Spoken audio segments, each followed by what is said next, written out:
Hey, my friends, my name is Rick Mulready, and I'm an online business coach. I'm an ads expert, and I'm all about helping online course creators and coaches make more money in their business while working fewer hours. But most importantly, I'm a father and I'm a husband. With this podcast, you're going to learn exactly how to become what we here call the optimized CEO of your business. And that means you are optimizing your sales and marketing, your time, and your mindset so that you can have more freedom, a bigger impact, and make more money. So grab a coffee, open up your favorite notes app. This is the Art of Online Business Podcast. What's up, my friends? Welcome back to the show. Thank you so much for tuning in today. Happy Thanksgiving to all of you in the US and for everybody else. Hope you're having an amazing week. So today I wanted to share with you a best of episode. This is a replay of an episode that I aired last summer to celebrate episode number 400 here on the show. Now, as you may or may not know, we are in close to 550 episodes now here on the show, which is just bonkers. And we're close to like 7.5 million downloads here of the podcast, which I'm just truly grateful for. This episode I wanted to share with you again because I get asked about this show all the time. For episode number 400, I invited my wife, Amy, on the podcast. This was the first time she's ever been on the show. Actually, right now, the only time. I'm going to have her back on. But I had her ask me questions about, sort of behind the scenes of life in a young family, running a successful business. And also I took your questions. Many of you had submitted your questions that you wanted me to answer. So I had Amy ask me those questions. And I didn't know what the questions were ahead of time. And so we dive into a lot of topics here today that I've never discussed before prior to that episode. So without further ado, let's dive into this best of episode with my wife, Amy. All right. Welcome back to the show, my friend. Thank you so much for tuning in today. Got a special one for you. This is episode number 400 here on the podcast. 400 episodes. So between this podcast and my original podcast, Inside Social Media, I've now recorded 452 podcast episodes over the last 7 years. It's pretty crazy. So episode number 400 here on the Art of Online Business Podcast, formerly the Art of Paid Traffic. And we thought about different ways to celebrate episode number 400 here on the show. And a lot of you have been asking, as has my team, as have my followers on Instagram, been wanting to hear from Amy, my wife, here on the podcast. So that's what we decided to do for episode number 400. And I solicited questions from all of you. We asked for questions on Instagram. My team had questions. My wife had questions. And so we dive into a lot of different things here in this episode. But this is the first time that Amy and I have ever done an episode together. And my team told me that I sounded a little bit nervous at the very beginning. It's because I am nervous about sharing this with you, because I share a lot of stuff that I am a little uncomfortable talking about, frankly. I talk a lot today. You're going to hear a lot today about my challenges with anxiety and depression and how that's affected things. And, we talk about how Amy and I met and our first impression. It's actually a pretty fun story. A lot of people love hearing that story. So if you've never heard that story, you're going to hear it today. We talk about how we create work-life balance, especially in these days of quarantine. That's always fun. I know so many of you guys can relate to that. We talk about what a typical day looks like for me. What we talk about, what's been the hardest thing about switching from the corporate world into entrepreneurship. One of the reader questions was how long it took me to feel like I, quote, made it, or at least had it together in the business. And Amy asked me, were there ever times when I got close to throwing in the towel? And I have a hard time sharing that one because that was a very, very deep, probably the deepest point in my life, aside from my dad passing away when I was 25. And so I'm going to share that story with you here today. Something that I don't know that I've ever shared that story before publicly, so I'm a little bit nervous about that. We talk about mindset. We talk just a lot of different things here today that I've never talked about. And I also ask Amy some questions as well. Okay. So here you go. I'm a little bit nervous to release this, but my team said it's really good. It shows a side of me that maybe you don't know. That, well, I guarantee a lot of it you're not gonna know because I haven't talked about it before. But I dive into it all here today, and I'm excited, also nervous about sharing this with you. And any feedback or whatever, please shoot me a DM on Instagram at Rick Mulready. Yeah. So without further ado, here is episode number 400 with my wife Amy and me. Let's do it.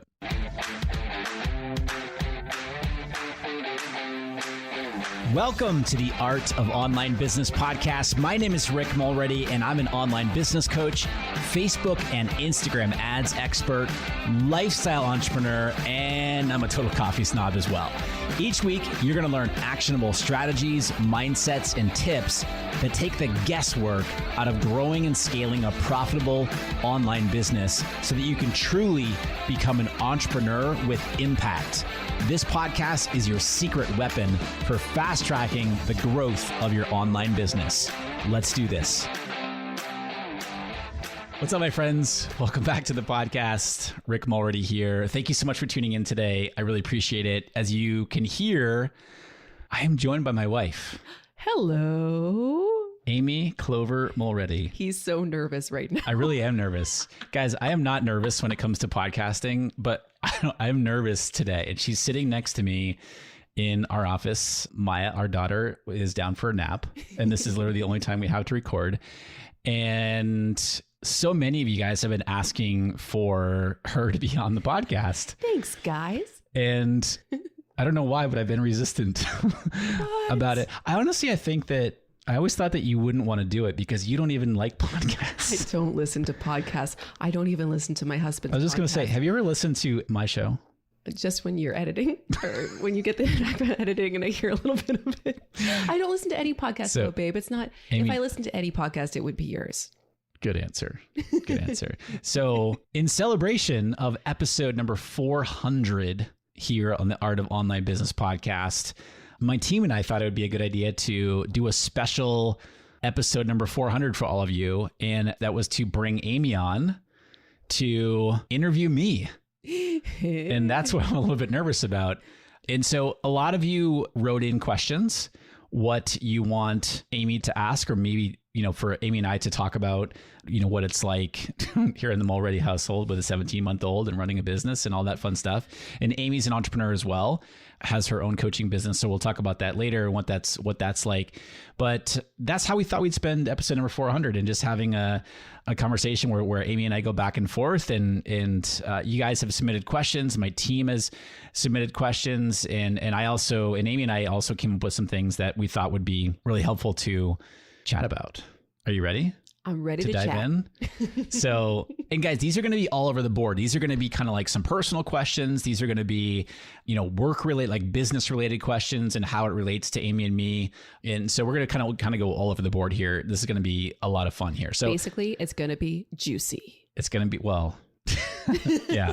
And I basically told Amy that nothing's off limits here. So I'm an open book.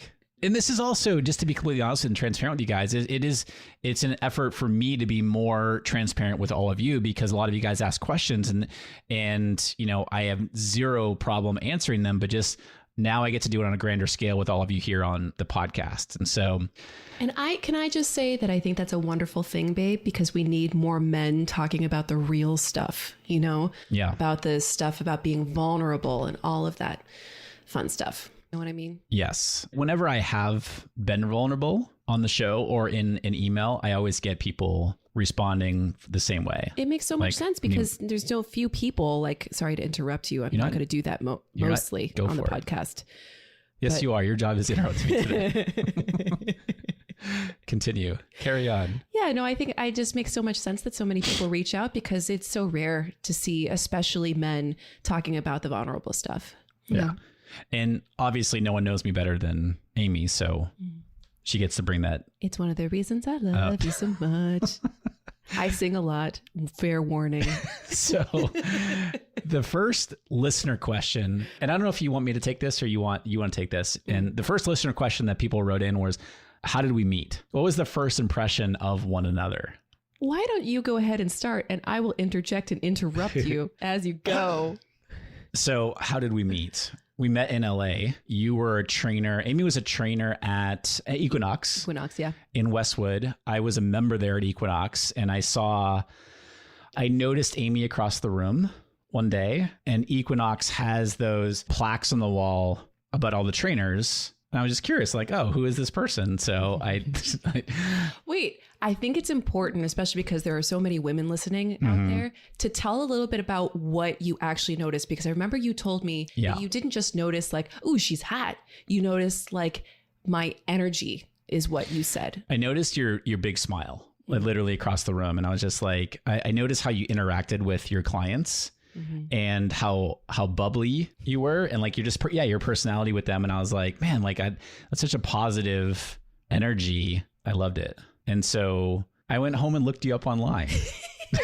It sounds so creepy. It is a little bit creepy. It is a little bit creepy, but I think you just did your due diligence. You like made sure I wasn't a creepo myself. I'm a very resourceful person. You are. And the first search result that came up was Amy's Facebook page.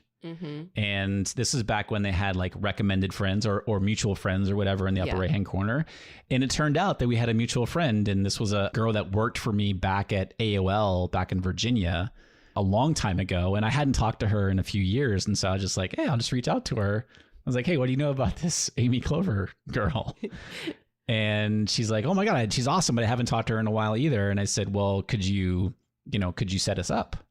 And then, so she reached out to me, and I barely knew her, honestly. Like, we got along really well, but she reached out to me and she's like, hey, I know this guy. And I had just broken up with somebody, or I'd been broken up with about like 6 months prior. And I was just starting to feel like, okay, I can go date again, but I'm not going to date just anyone. And so she reached out to me and she was like, hey, I've got this guy who's asking about you, and he came up as a recommended friend on Facebook, which I did not actually come up as a recommended friend. He actually went online and looked for me. But anyways, he came up as a recommended friend on Facebook.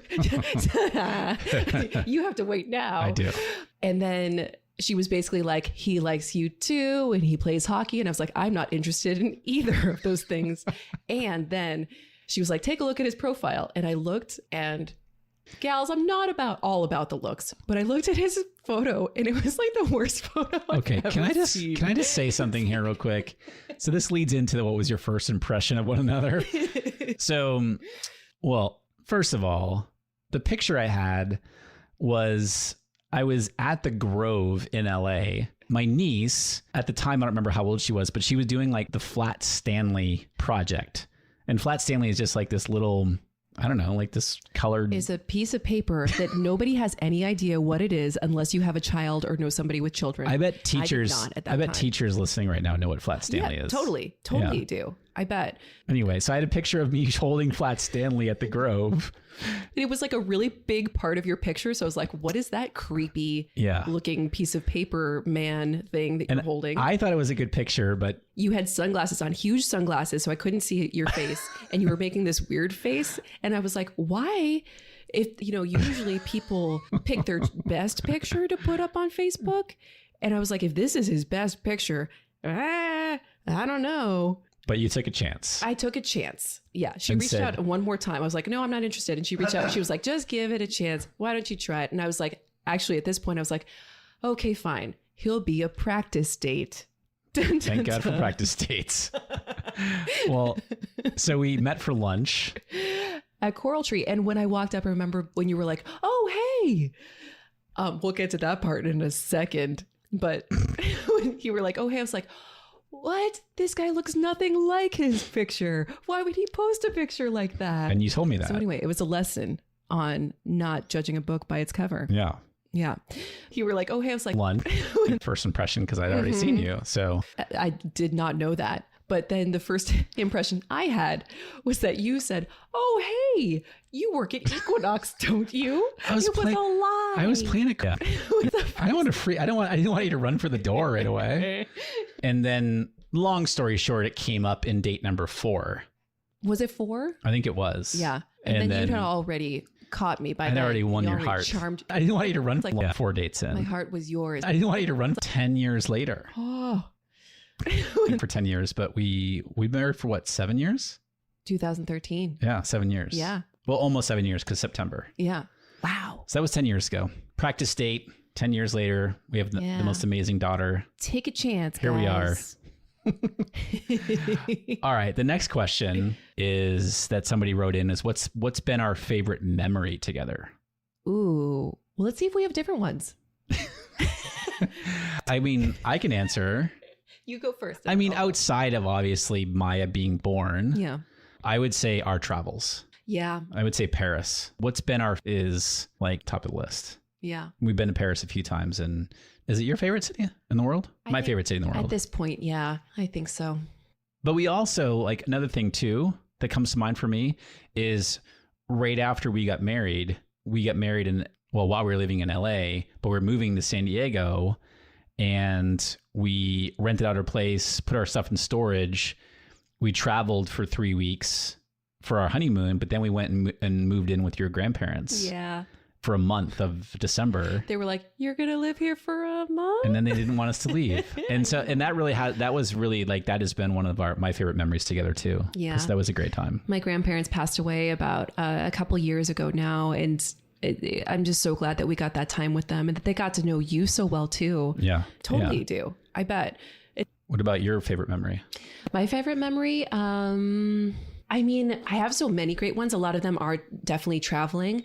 One of my favorite memories was when we found out I was pregnant, when we saw the pregnancy stick together. Yeah. Because it was such a genuine like explosion of joy. Yeah. Yeah, that was probably one of my favorite ones too. Yeah.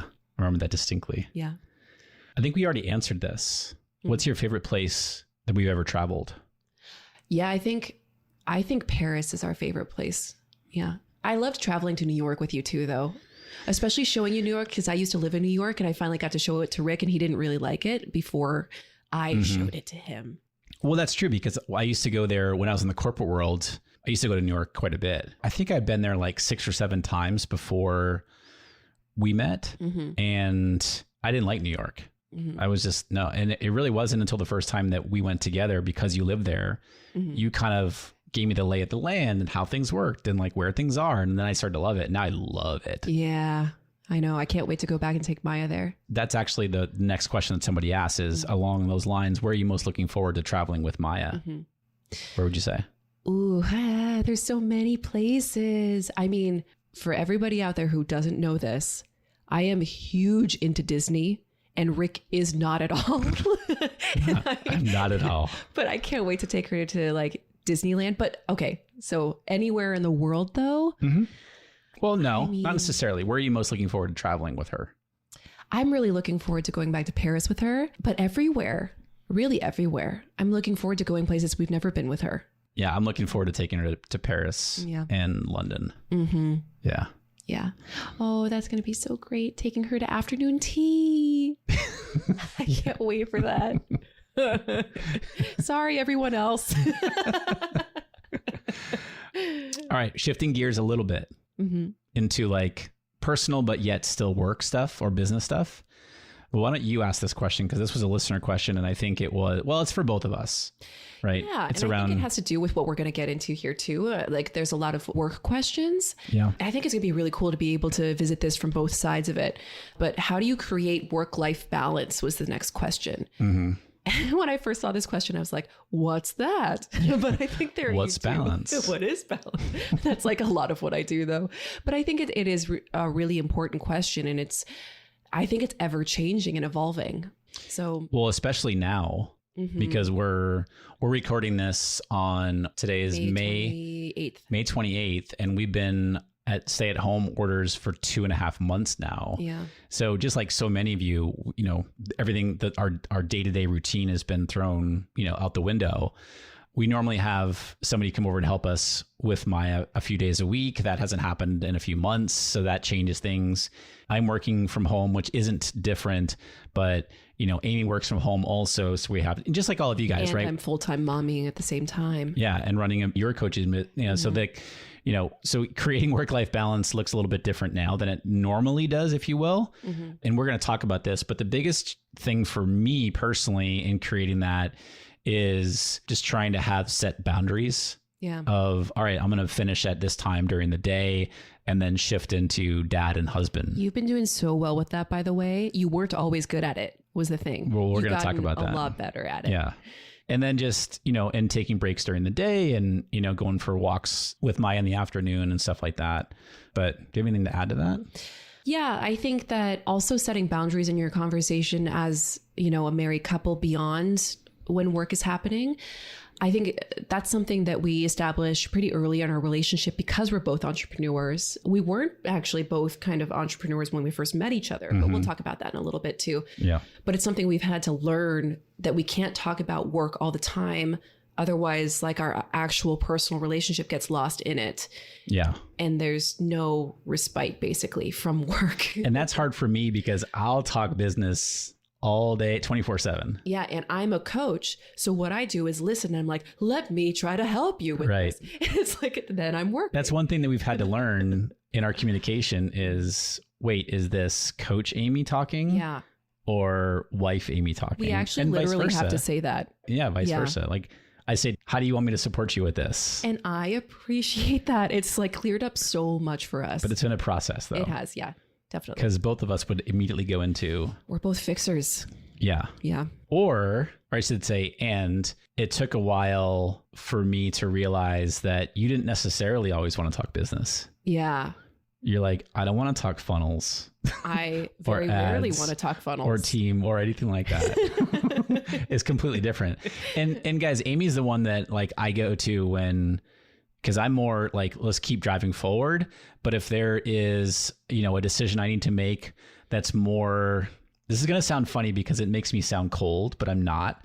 But if there's like a heart-centered decision that I need to make and I want a softer perspective, you're the one I'll go to for that. I'm definitely the empathy balancer sometimes. Yeah, no, all the time. And that's why I love being able to talk to you about that stuff. Yeah. So, all right, we're getting into some questions that you're going to fire my way. Yeah, I'm going to take over here. So we're getting into work questions, and a lot of these are mixed up, both questions I came up with for you and listener questions. So a lot of people want to hear what a typical day looks like for you. And I kind of know that it's just chaos in the morning is basically how morning starts. Well, we kind of have a routine in our chaos, but especially lately with the lockdown, like it's been really tough. And so one thing that's wonderful that you help me do, because I'm full-time momming while working, I have no time basically to myself throughout the day, is you make sure I get to do my workouts 3 times a week on set days, Tuesday mornings, Thursday mornings, Saturday mornings. Yeah. You give me that time, but that means you don't have very much time to prepare for your day on those days before getting into your work. Yeah. But what does a typical day look like for you beyond that chaos in the morning? The early morning part has definitely changed, as you know. Like it's like before Maya and after Maya. Yeah, for sure. Because I'm an early morning riser, and I do like to dive into work stuff early morning because that's my magic time. That's my brain is most engaged and most focused. But since, with Maya, things have definitely changed. So generally I'll start taking calls and working on stuff somewhere 8:30 to 9. And then I'll finish up around 4, maybe 5 o'clock. And how I've set my schedule up now is Mondays and Thursdays are my calls and meetings days. So I only do calls and meetings on Mondays and Thursdays. Tuesday and Wednesday are like my content creation days. So I might be doing podcasts, I might be doing programs or, doing video or what have you. And then Friday is kind of an open catch-all day that I will just catch up on things or have white space or I'm learning or I'm like stuff I didn't get to during the week or for what have you. That's kind of how I set it up. And Mondays and Thursdays are pretty packed with calls and coaching calls and team calls and just other types of stuff that I might be working on. But we moved in January, so I have my office here on the first floor, and I take breaks every now and then. I go, just come upstairs and hang out with you guys for a little bit, grab some food. But I think everybody knows, that I've talked about, I'm very introverted. So I actually like just the getting into the work and stuff like that. But one thing I am working on is moving some stuff around as far as times go. Like I have been, so Amy just mentioned that she works out Tuesday morning, Thursday morning, Saturday. I'm also right now I've been covering, giving you a break in the afternoons on Tuesdays and Thursdays, taking care of Maya.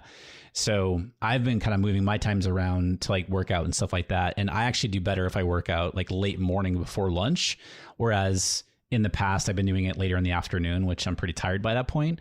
But it's just kind of like, I kind of constantly in trying to change and test new things. But the big thing for me as far as a typical day though, is scheduling things on the calendar. Like if it's on there, it's going to get done. And I'm pretty lost if I don't. Yeah. Yeah, definitely. And I think it's important to mention too on Fridays that you try to take that day early. Yeah, I try to do a half day on Friday. I'm working towards taking Friday completely off, but I'm in the process of growing my team again and all that stuff. And so Friday generally, a half day, and I'm chilling out in the afternoon. Yeah, and it's really wonderful that you give me those breaks on Tuesdays and Thursdays. Thank you. Yeah, sure. Just for now, hopefully. For sanity's sake. Yeah. This next question is more one I came up with, actually, because I met you when you were in the corporate world, which was a totally different animal. Yeah.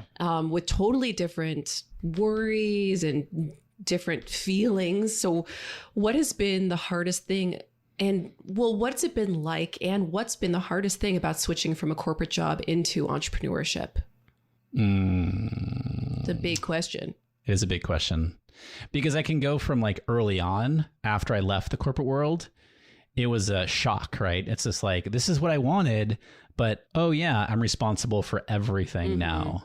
And revenue and all this stuff is completely dependent on me. And so it was a big transition from that point. Tell us a little bit about how you felt when you were in the corporate world.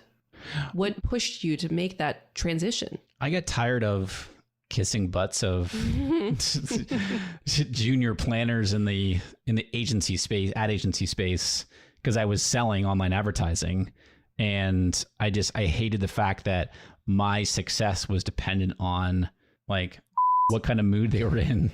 We're going to have to bleep that out. Nice people. Like, yeah, I mean, and they just had complete attitude. And like, if you weren't one of their favorites, like they didn't talk to you. And I'm just like, it just felt like high school. Yeah. And so I was just like, I don't want my revenue and the money that I made, because I was paid I had a base salary plus commission. Like that commission was totally dependent on my sales. Yeah. And I did really well. I was really, really good in the corporate world, but it just got to a point where I got tired of playing that game. Yeah. And I wanted to hated it. Yeah. I wanted to do my own thing. I remember, want to talk about one of the early conversations that Amy and I had. I would come home and I would just like complain about stuff, and it got to a daily thing. And it was the same thing every day. And it was the same thing. Yeah. And so that's really why I want to do my own thing. And, after I left the corporate world, so I left the fall of 2012, when I left the corporate world, then it was like, awesome, I'm going to go do my own thing. But then when I did it, I was like, what am I doing? This is hard. Yeah, this is a lot harder than what I thought it was. And this is back in 2013, 7 years ago. And I fumbled around until January 2014. And that's when things started to gain some momentum. I got this question from somebody the other day. I think the hardest thing was within those first few years, I always kept one foot in the possibility of going back to corporate world. Yeah. I was like, oh, if this doesn't work out, I can always go back. And it's not really until you cut that cord and say, I'm all in on making this happen, that things really started to change. I also had this false notion that I had more job security in the corporate world. Yeah. And it's just wild and heartbreaking to see how untrue that is now. Yeah. Because you can go in on a Thursday and someone can say, well, you're done tomorrow. Yeah. And it took me a few years to realize that I have way more security because I control what we're doing from the business aspect, as opposed to being, and nothing against corporate world guys. Like you've heard me say this, a bunch, is like, it just wasn't for me. I just didn't enjoy it. Now, if you ask me, did I enjoy my years, say like at AOL back in the early, I loved it. I love it. You worked at AOL. Back in the dial-up days, like the disc days. I had a blast. It was so much. This is like back in the Wild West days of the internet. I loved it. But then as time went on, I was like, all right, that's enough. So anyway, that's been the hardest thing about switching. Yeah. Well, how long did it take you to feel like you actually like made it or at least had it together in your business? Do I ever feel like that? I mean, it's constant work in progress. You know, like the whole made it thing it's all subjective. Yeah. I would say, yeah, when I hit 7 figures in the first 4 years, like that was amazing. Yeah. And that was a goal that I had. But then it was like when I hit it, and I'm not discounting it or minimizing it in any way, but it was like, okay, what's next? Like, all right, did that 4 years. Cool. Amazing.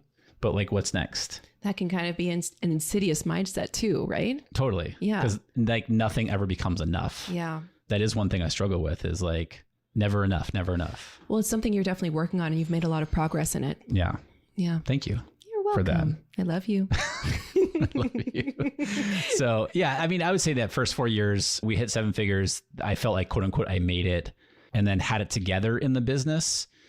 There's always something to improve, I think, and systematize and make better and make more efficient and stuff like that. So I would say we've had it together enough to do so well and from a revenue perspective, but I think there's always changes and improvements we can be making. Yeah. Yeah. Okay, cool. Were there ever times that you felt like throwing in the towel? Yeah, a lot. Yeah. I mean, probably get emotional talking about this, but I'll never forget that time we had that conversation in our house in Mission Hills. When we first moved down to San Diego, we had a 700 square foot, 1-bedroom apartment. Mm-hmm. And you and I were both working out of that. In basically the den of another person's house. Yeah. It was like, what do they call like an in-law suite? Yeah, I think so. It was this apartment in the back of somebody's house. Mm-hmm. And the people who own the house were awesome. We're still friends with them. Yeah. But we had both of our desks, our quote office was in the living room. And I know that so many of you, I talked to a lot of you guys listening, right? And you guys completely can relate to this. But we had both of our desks in the living room. We both were taking calls all the time. And we had to schedule, all right, when are you doing a call? When am I doing a call? Yeah, especially because mine were coaching calls and they like were private coaching calls. So I was like, get out. Yeah. And I'm doing interviews and all that stuff. Yeah. And it was just, so this was back in 2015. Mm-hmm. Yeah. 2015. And this is back when I was working evenings. I was working hard. And like, wasn't feeling like I was miserable. Yeah. And I wasn't happy with anything and just working really hard, not feeling the results of how hard I was working. So you guys have heard me talk about like maybe you haven't, but I have eczema. So I've had eczema my entire life and stress definitely exacerbates it. And I remember, I'll never forget, I just broke down one day and my eczema was so bad and I was super stressed out. I was miserable and our relationship, I think, was being affected by it. Yeah. I think that was the first time I told you that I didn't want to go on. Yeah. Like not even like throwing in the towel on the business, throwing in the towel, period. Yeah. And we just had a really deep conversation about it. Mm-hmm. So, yeah. I'm so glad that you could actually talk to me about that instead of just holding it in. So many people are so scared to say that it just gets worse and worse and worse, you know? Yeah. And I know we're going to talk about this too. And you guys have heard me talk about it here on the show, but I've had a challenge of anxiety and depression. Well, depression later in life, but anxiety certainly since like 7th grade, mm-hmm. up and down. When I left the corporate world, the anxiety definitely did spike. Yeah. It came to a head there in 2015 where things got really dark, but Amy's been an amazing support then and obviously through now. Yeah. So, well, it's really important to me because I've also struggled with both those things. Yeah. You know, I'm like the mental illness jackpot. The mental illness jackpot. It's like, for anybody who doesn't know really like what I do and stuff, I talk a lot about depression, anxiety, OCD, eating disorders. Like I really do a lot of advocacy for this kind of thing. So I'm really an open book about this kind of stuff too. But yeah, it's a really serious thing when somebody starts talking about that. And I'm so glad that we, were able to communicate and that you were man enough to like say, I need help. Yeah. Well, thank you. Yeah. And we're going to talk more about we will. I wanted people to know from what I'm talking about. That adds additional context to like, well, is this, do you want Coach Amy or do you want Wife Amy right now? Yeah. Well, this is the last question. And I think it's the last question as far as like, nope, there's more. Just kidding. If you could go back and change just one thing about your journey to where you are in your business now, what would you change? I would have gotten coaching sooner. Yeah, that really changed everything for you. Yeah. So I wouldn't have fumbled around for 15 months. Yeah. Because it was like, I wasn't selling anything. I had no direction. And so I basically looked at it as wasted 15 months and I blew through a lot of savings. And so that's hands down, I would have gotten coaching quicker. No time is ever wasted. See, this is the kind of feedback. Coach Amy? Yes. Would you like wife Amy? Exactly. That one's both. Yeah. Well, what was the single most impactful mindset shift that you made in the way you relate to success in your business? This is my kind of question right here. What's the single most impactful mindset shift? It's such a good question. Like we could do a whole episode about this. Yeah, like totally. Just this in and of itself. I would listen to that podcast. You would? Maybe. No, you wouldn't. Maybe on 15x speed to get through it in 5 minutes. The single most impactful mindset shift that I made in the way that I relate to success in the business. I think that when I hit 7 figures and it was like, okay, now what? Yeah. And again, I'm not minimizing that, and this is something that I do so much of in my coaching in our accelerator program. I ask what people's goals are, and 9 times out of 10, they want to have a 7-figure business, and that's awesome. And I help them do that, but I also want them to be clear on why that's important. And what I want to sort of break the mindset or question the mindset is because so many people hear that you've made it at 7 figures. I want them to do it for them.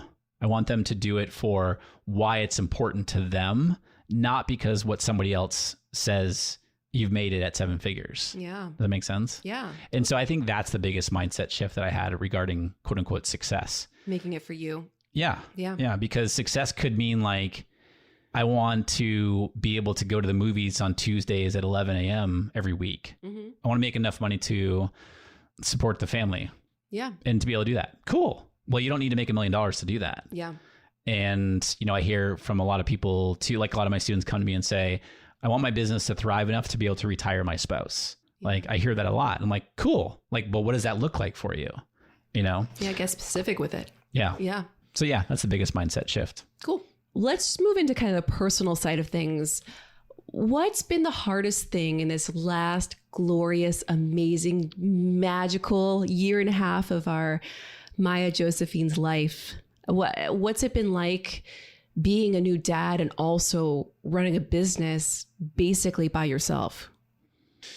Yeah, it hasn't been easy. Obviously, there's been a huge transition with me learning how to be a dad. And I mean, I'm always going to be learning that. But I think just wanting to spend time with her, but also like, hey, running a business over here as well.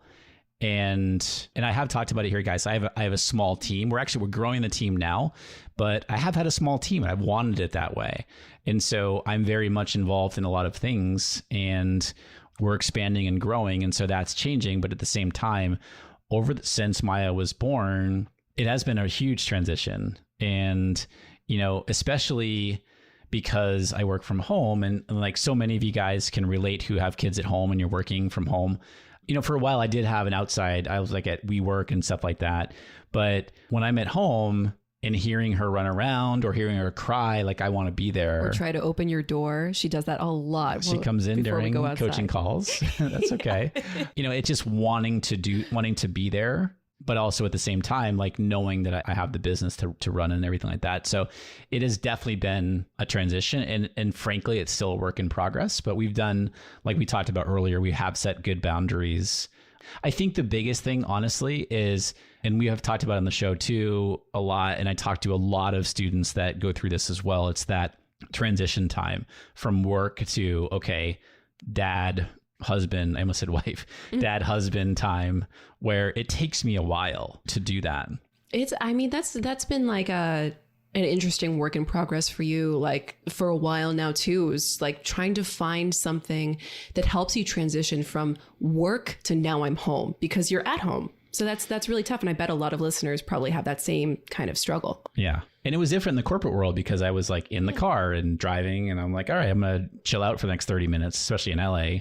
Like I had a commute. And it's like so much easier to be like, okay, these are my business. This is the business's problems. They're not my problems as soon as I leave that door. Correct. Whereas like you go upstairs and you're like, this is still my best, something I'm thinking about all the time. Yeah. My brain doesn't shut off. Yeah. And so I am thinking, and that's something I'm constantly working on, is like shutting off. And I have mentors that I have coaches myself. And so I'm much better than I used to be, but it's something frankly I still struggle with, because I literally open my door, go up the stairs, and boom, there I am. And like I said, like so many of you guys listening can relate to that, where it's, you're at a snap of a finger, you're transitioning from either business to home life or home life into business. And that's not an easy transition. So one thing I am doing, just not to speak about the problem, but one thing I am doing is at the end of my day, again, having a set stop time, I'm doing a brain dump at the end of the day into a notebook and just getting everything out of my head. Or I have a whiteboard here in the office, so I'll just write stuff down. And just so I get it out of my head, and that sort of tells my brain, okay, it's time to shift. But again, it's still work in progress as well. Yeah. I know we already talked about it a little bit, but maybe we should talk about it a little bit more, because I think there's so many layers to anxiety, especially as an entrepreneur. And I know you've talked about it a lot on your podcast and on social media before, but I think that there are deeper parts of it than maybe listeners would want to hear. So can you talk to us a little bit about how you struggled with it as a kid and how you've worked through it to where you are today? Yeah. So I actually just fairly recently in my life, I say recently, the past few years, kind of like dated it back, if you will, to about 7th grade.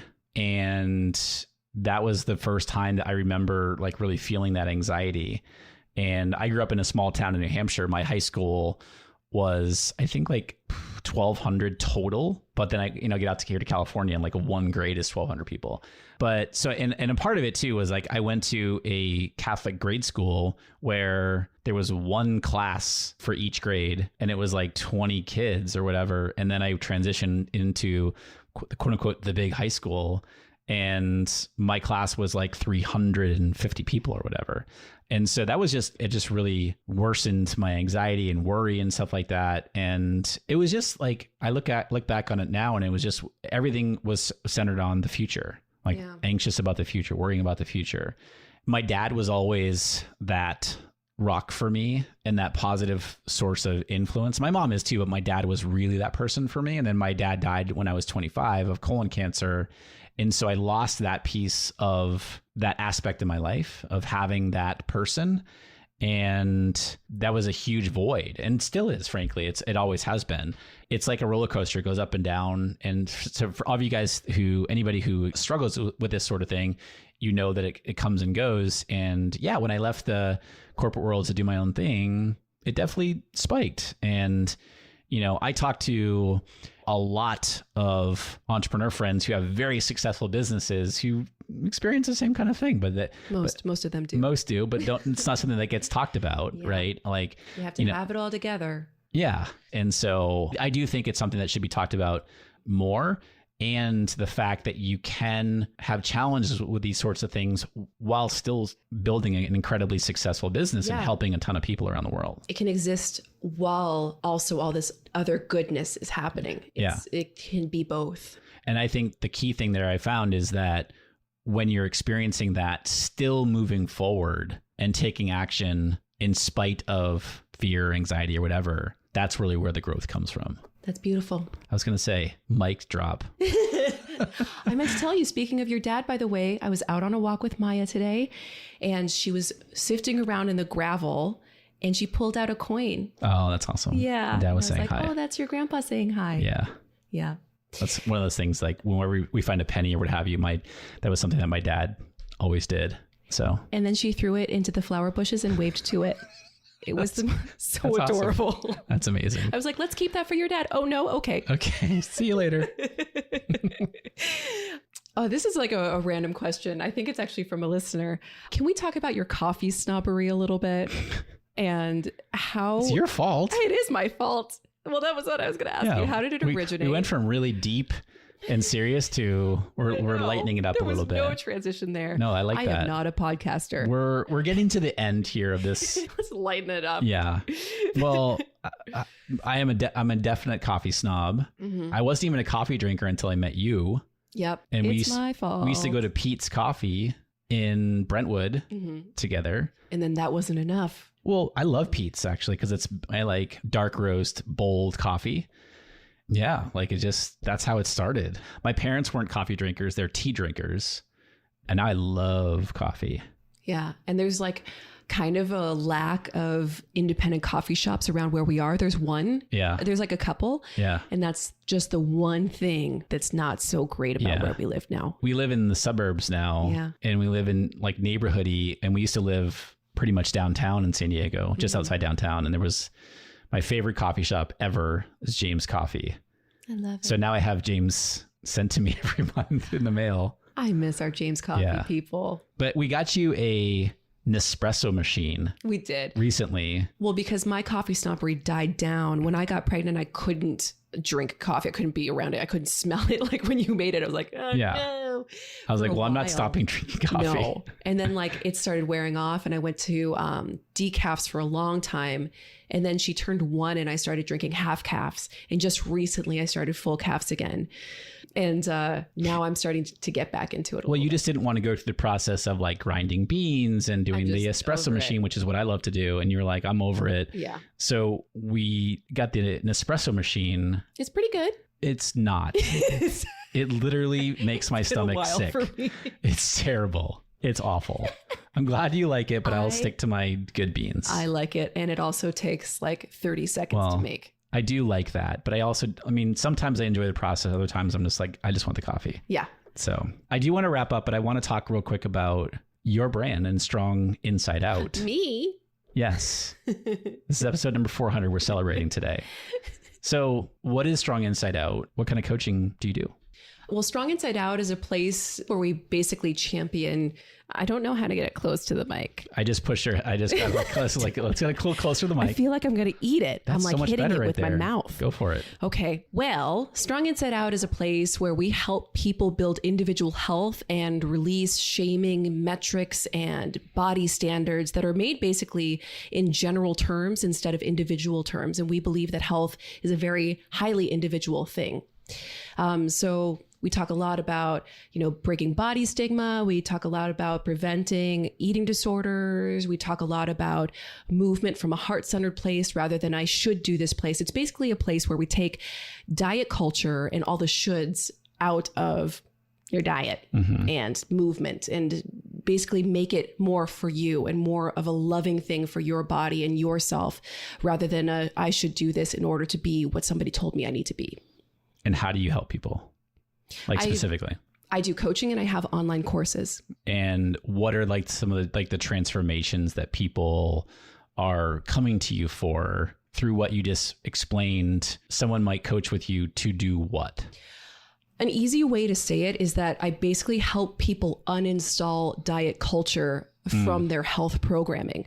So a lot of us have been conditioned with this extreme fitness culture and this diet culture mindset that we need to be all or nothing, or these really extremes that like, if I'm going to eat healthy, it has to be completely quote unquote clean. Or if I'm going to move, I have to move at this recommended amount in order for it to be enough. And it's basically a lot of enoughness centered. And what a lot of people don't realize is that they're actually searching for enoughness in themselves, not enoughness in a way. Like they don't know that the actions that they're taking are never going to fill that hole inside of them that they're trying to fill.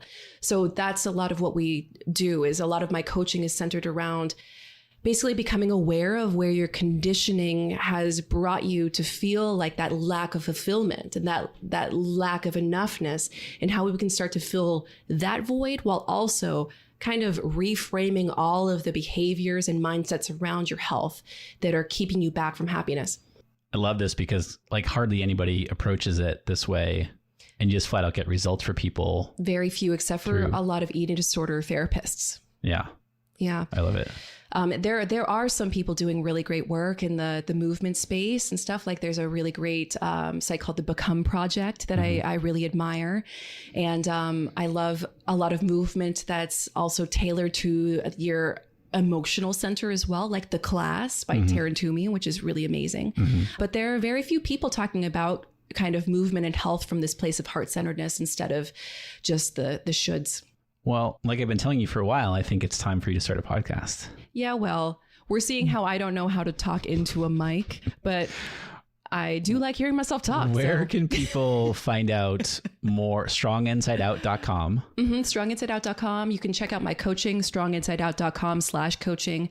And you can follow me on Instagram. I'm there all the time. I'm also on Facebook. But basically, let's be real. My Facebook page is just my Instagram. So just follow me on Instagram. I'm much more responsive there. At StrongInsideOut. Yes. Love that's it. Me. Baby, thank you so much for doing this with me. I'm so glad Celebrating I got to be 400 episodes. 400. Thank you. I love you. I love you too. Whew, we made it. Hey, my friend, if you're a course creator, you're an online coach, or maybe you have a membership program and you're ready to optimize your online business towards 7 figures.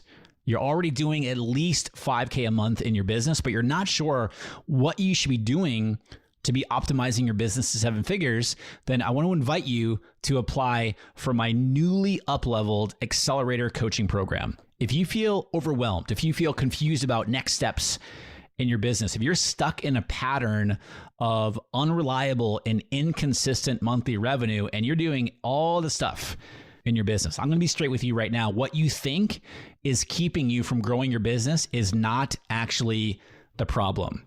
Because simply fixing things like your systems or split testing a new landing page or organizing your calendar or, starting a new ad or hiring more support is not going to solve the root challenges. Making the transition from what I call the stuck online entrepreneur to what I call the optimized CEO means you've got to do 3 things. Optimize your mindset, optimize how and where you spend your time in your business, and optimize how you look at generating revenue. Accelerator is about thinking differently and bigger about your business, your team, your funnels, your ads, your vision, so that you can create more freedom in your life, so that you can be on a path to 7 figures and you can have a bigger impact. Okay? Because continuing on the same path that you're doing right now is not going to deliver the results that you want down the road. If you want your business to look different, if you want your life to look different as a result, you've got to start thinking and acting like an optimized CEO. Okay, so again, if you're an online expert and you're averaging a minimum of $5,000 a month in your online business, but you're now stuck, you're unsure of what to do to grow your business without working harder, and you need help optimizing your business to put it on a path to 7 figures, you know that you need to get more strategic with how you grow your business, but you're not totally sure what next steps to take, then I want to invite you to apply for my accelerator coaching program. Again, it's application only. So to learn more and apply, go to rickmulready.com/accelerator. Again, it's rickmulready.com/accelerator. All right, my friend, super appreciate you. I'll see you right back here for the next episode here on the Art of Online Business podcast.